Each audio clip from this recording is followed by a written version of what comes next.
हमने कल इस वीडियो के माध्यम से आपके सारे डाउट्स को क्लियर करने की कोशिश करी थी कि एक जो रिज़ल्ट होता है सीसीएस यूनिवर्सिटी का, उसके नीचे जितने भी सेक्शंस लिखे रहते हैं, टोटल, प्रीवियस और total, grand total, result, back paper, if any और रिमार्क, इनके क्या क्या मतलब हैं और इनमें किस तरीके से अल्फ़ाबेट या फिर न्यूमेरिक वैल्यूज़ आती हैं, उनके क्या क्या मतलब होते हैं। कल हमने वो सारी चीज़ें क्लियर कर दी थी। इस वीडियो में हम एक रिज़ल्ट की, ऐसे रिज़ल्ट की बात करेंगे जिस पे फेल लिखा हुआ है लेकिन वो फेल नहीं है। कुल मिलाकर वो बच्चा आगे का, अगर मान के चलो सेकेंड ईयर का ऐसा रिज़ल्ट होता है तो वो एक्स नहीं भरेगा। मतलब अगर जानकारी का अभाव है तो एक्स भर देगा, अगर कंप्यूटर वाले को भी जानकारी नहीं है तो एक्स उसकी भरेगा, लेकिन बिना एक्स के भी क्लियर हो जाएगा और आप अगली जो क्लास है उसमें एडमिशन ले सकते हो। ऐसा हो सकता है जब फर्स्ट ईयर या सेकेंड ईयर में होता है, क्योंकि जब आप फाइनल ईयर में इस तरीके का रिज़ल्ट आता है तो आपको अगली क्लास में जाने के लिए अपना कंप्लीट रिज़ल्ट चाहिए होता है। तो इस वीडियो में हम बात करेंगे how to evaluate a result, किसी परिणाम का मूल्यांकन, किसी रिज़ल्ट का जो मूल्यांकन होता है वो कैसे करें। एक फेल रिज़ल्ट जो कि वास्तव में फेल नहीं है, अब उस रिज़ल्ट के बारे में हम बात कर लेते हैं। ये वो रिज़ल्ट है। अब ये बीए का रिज़ल्ट है। हमने कल की वीडियो में ये चीज़ बताई थी कि 33 नंबर पे पास होते हैं, तो इसमें अभी फेल लिखा हुआ आ रहा है। देखो यहाँ पे अभी थोड़ा सा इसके बारे में आपको बता दें कि किस तरीके से ये देखेंगे। तो यहाँ पे देखो 2 नंबर है, मतलब ये एक ही सब्जेक्ट है। कल की वीडियो में हमने अच्छे से एग्जांपल लिया था कि मान के चलो हिंदी है, हिंदी के अंदर 2 पेपर होते हैं, एक 309 और एक 310।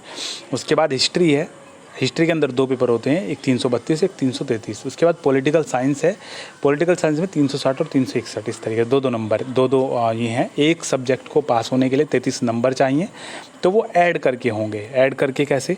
17 और 18 35, ये 33 से ऊपर है, ये क्लियर है।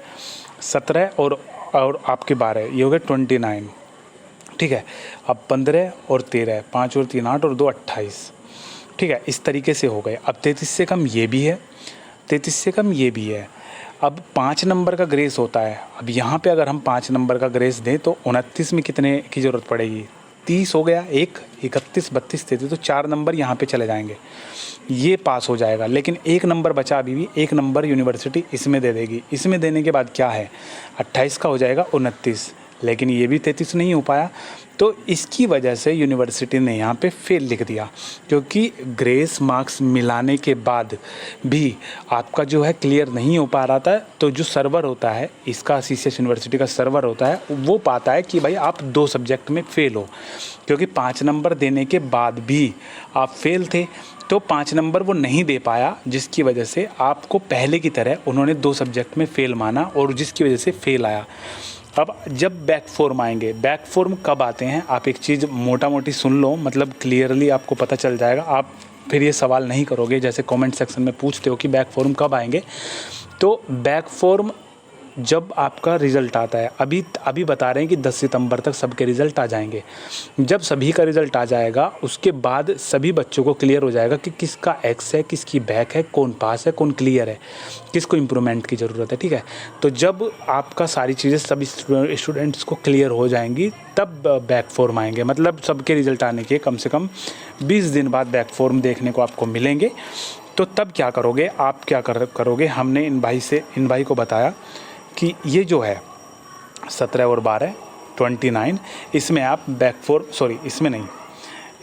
फॉर्म नहीं आप डालोगे, इसमें बैक फॉर्म डालोगे, इसमें बैक फॉर्म डाल दोगे, क्योंकि 15 और 3 ये हो गए 28, 15 और 13, ठीक है। 5 और 3 8 और 1 और 1 2 28, ये ऑलरेडी कितना है, ये उससे ज़्यादा है, ये 29 है।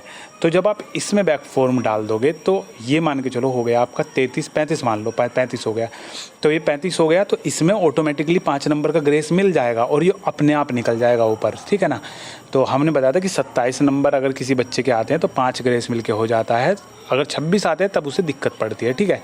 तो यहाँ पे कारण यही है इसमें बैक फॉर्म भरने का, कि अगर इसमें किसी बच्चे ने बैक फॉर्म भर दिया तो ऑटोमेटिकली इसमें 5 नंबर का ग्रेस मिल जाएगा, ठीक है ना। हालांकि कोई सा भी बैक फॉर्म दे सकता है जिसमें वो ज़्यादा स्कोर कर सकता हो, क्योंकि एक में ग्रेस मिल जाएगा, ठीक है। 28 है ना, 29 30 31 32 33, यहाँ पे 5 की कमी है, ठीक है, तो कोई सा भी दे सकता है वो भाई, ठीक है ना। तो ये था भाई इस वीडियो में, आपको हमें उम्मीद है कि आपको ये चीज़ समझ में आई होगी। और नीचे की तरफ वही है, ये इस साल के मार्क्स हैं, ये पिछले साल का क्लियर है, टोटल ये मार्क्स जुड़ के आ गए। इसमें फेल आ रहा है क्योंकि ग्रेस मार्क्स मिलने के बाद भी वो पास नहीं हो सकता था, जिसकी वजह से उन्होंने ग्रेस मार्क्स हटा के ओवरऑल इन्होंने स्कोरिंग कर दी है। यहाँ पे बैक पेपर नहीं है, हालांकि बैक फॉर्म भरेगा तो क्लियर हो जाएगा, कोई दिक्कत नहीं है, एक्स देने की ज़रूरत नहीं है। और रिमार्क में यहाँ पे रिमार्क की कोई ज़रूरत ही नहीं थी, ठीक है ना, क्योंकि फेल इन्होंने लिख दिया। तो अब थोड़े से जो टर्म हमने लिए हैं उनको थोड़ा सा क्लियर कर दें, हालाँकि ये क्लियर हो गई होंगी अभी आपको। फेल और एक्स, देखो अगर आप फेल लिखा है तो क्या एक्स ही भरनी है आपको? तो ऐसी बात नहीं है। हमने अभी आपको जो रिज़ल्ट दिखाया उसमें फेल था, क्योंकि उसमें 2 नंबर में आप फेल थे, लेकिन अगर 1 नंबर में आपको 5 नंबर का ग्रेस मिल के 33 पार हो रहे हो तो उससे दूसरा में आप क्लियर कर सकते हो। लेकिन अगर दोनों ही सब्जेक्ट ऐसे हैं जिसमें 5-5 नंबर मिलाओगे तो 33 से पार हो रहे हैं, तो वो सब्जेक्ट चूज करना चाहिए आपको जिसमें जिसमें आपकी अच्छी पकड़ है, जिसमें आप स्कोरिंग अच्छी कर सकते हो, क्योंकि ये परसेंटेज बढ़ाने में भी हेल्पफुल रहता है। दूसरे में तो ग्रेस मिल ही जाएगा, ठीक है।